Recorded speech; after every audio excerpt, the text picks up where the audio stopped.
अहिंसा सत्य शौच दया आस्तिक्यादि चारिण्यानि परिपालनीयानि।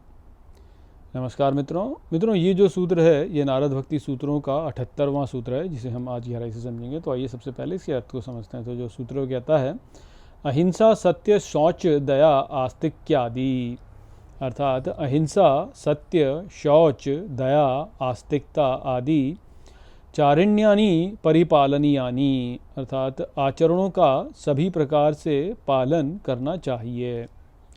तो यहाँ पे नारद मुनि कहते हैं कि जो व्यक्ति भक्ति कर रहा है उसको अहिंसा सत्य शौच दया आस्तिकता आदि जो आचरण हैं उनका सभी प्रकार से पालन करना चाहिए। उसको निरंतर यह स्मरण में रखना चाहिए कि भक्ति करने में मैं इन सभी आचरणों को अपने भीतर ला रहा हूँ कि नहीं ला रहा हूँ। क्या मेरे भीतर अहिंसा सत्य शौच दया आस्तिकता आदि आ रही है कि नहीं आ रही है। और हर प्रकार से जो है व्यक्ति को यही प्रयास करना चाहिए कि ये सब मुझ में आए। यदि ये सब नहीं आते हैं तो व्यक्ति की जो भक्ति है वह नीचे गिर सकती है, उसका पतन हो सकता है। तो देखिए जो भक्ति है उसमें हमने क्या समझा था कि भक्ति जो है वह ईश्वर कृपा से प्राप्त होती है। वो ऐसा नहीं है कि व्यक्ति अपने द्वारा प्राप्त कर ले, या अपने पिछले के सूत्रों में हमने देखा कि प्राय मूलतः जो भक्ति का लाभ होता है वह ईश्वर कृपा के द्वारा होता है, या तो महापुरुष की कृपा से होगा या ईश्वर की कृपा से होगा। और फिर बोला कि मूलतः ईश्वर की कृपा से ही होता है। तो जो भक्त है उसको यह स्मरण में रखना चाहिए कि मुझ पर ईश्वर की कृपा होती रहे।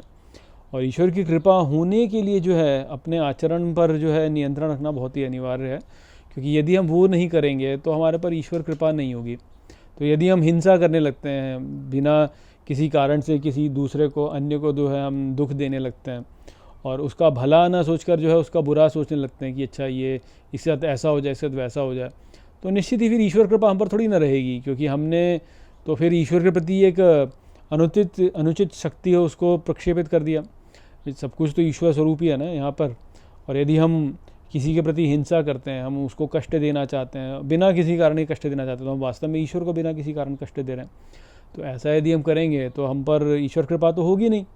तो जब ईश्वर कृपा नहीं होगी तो भक्ति भी हमसे दूर ले ली जाएगी। तो भक्ति को ऐसा नहीं मानना चाहिए व्यक्ति को मैंने अपने प्रयास से भक्ति प्राप्त की है। नहीं, भक्ति की भिक्षा हमें ईश्वर से मिली है, इस प्रकार का भाव रखना चाहिए। तो यदि हमें भिक्षा ईश्वर से मिली है तो हमको अपना आचरण भी ऐसा रखना चाहिए ना कि ये भिक्षा हमें मिली रहे। ऐसा ना हो कि भाई ये जो भगवान से हमको ये इतना बड़ा उपहार मिला है भक्ति के रूप में वह हमसे वापस छीन ले वो। तो इसलिए अपने आचरण पर ध्यान रखना बहुत ही महत्वपूर्ण है। तो शास्त्रों का पाठ करना और जो उसका बोध, भक्ति का बोध बढ़ाने वाले कर्म करना ये तो है, और सुख दुख में समान रहना ये भी है। और किसी भी क्षण जो है किसी भी क्षण को व्यर्थ ना करना ये सब ठीक है। परंतु यदि हम अपने आचरण को बिगाड़ लेंगे तो फिर जो है वो भक्ति हमसे छीन ली जाएगी, भगवान हमसे छीन लेंगे भक्ति। तो इसलिए दया और आस्तिकता, ईश्वर की शक्ति में पूरा विश्वास, दया का भाव रखना सभी के प्रति, अपने मन को स्वच्छ रखना, उसमें अनुचित विचारों को न आने देना, और कोई अनुचित विचार यदि उठ भी जाए तो उसकी उपेक्षा कर देना। और सदा ये देखना कि सत्य और असत्य का भेद करना, समझना कि भाई कहाँ पे सत्य है कहाँ पे असत्य है। और अहिंसा का भाव रखना कि सबके प्रति कल्याण का भाव रखना, किसी के प्रति भी जो है किसी के प्रति भी द्वेष का भाव ना रखना, किसी के लिए भी बुरा ना सोचना, उसका बुरा ना चाहना, किसी में बुराई देखना ही नहीं वास्तव में, और सभी के कल्याण की कामना रखना। इस प्रकार का जो आचरण है वह निश्चित ही हमको निरंतर करते रहना चाहिए। तभी हम पर जो है ईश्वर कृपा बनी रहेगी कि हमारी भक्ति जो है वह प्रगति करती जाए और हमारे साथ रहे। और यदि हम ऐसा नहीं करेंगे तो भगवान जो है उनकी कृपा हम पर से हट जाएगी, और उनकी कृपा हट जाएगी तो भक्ति जो है वह हमारी नीचे गिर जाएगी और इस प्रकार से हमारा पतन हो जाएगा। तो इसलिए अपने आचरण पर बहुत अधिक ध्यान जो है वह भक्त को रखना चाहिए कि मेरा जो आचरण है वह शास्त्रानुकूल हो, वह दया से भरा हुआ हो, वह सबके कल्याण के विषय में सोचे, वह अहिंसा वाला हो, वह सदा इस बात का ध्यान रखे कि भाई क्या सत्य है और क्या असत्य है।